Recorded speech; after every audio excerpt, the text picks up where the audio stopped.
In this video, I'm going to show you how to use StatKey to find the critical value from a standard normal curve. So right here I'm on the main page of StatKey, and if you'll remember next to theoretical distributions we have this normal option, so I'm going to click on it. And StatKey is going to automatically draw a standard normal for me. And we know it's a standard normal because it has mean 0 and standard deviation 1.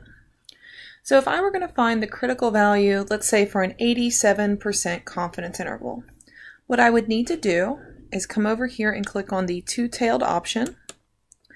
And then I want to put 87% of the curve in the middle.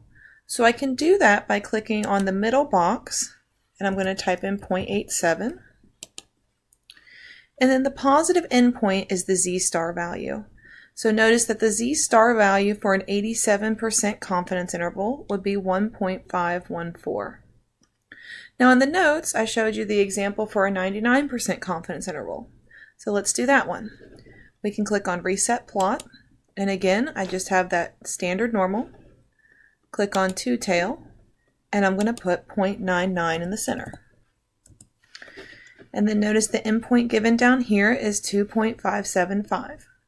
And so that is the Z-star value for a 99% confidence interval. Now one thing to keep in mind is that when we use StatKey to find the Z-star values, that StatKey is really precise because it's actually doing the integration to find the area under this curve. Whereas I'm going to show you in the next video how to use a standard normal table. The standard normal table may give values that are just slightly different, maybe like out to the third decimal place. So keep that in mind. For the exam, you're not going to have StatKey, you're going to have the table, and then you'll also have those common values that are given in the notes. And so those will be the Z-star values you'll want to use on the exam. But let's do one more example. Let's find the Z-star for a 95% confidence interval. Again, we could reset the plot, click on Two-Tail.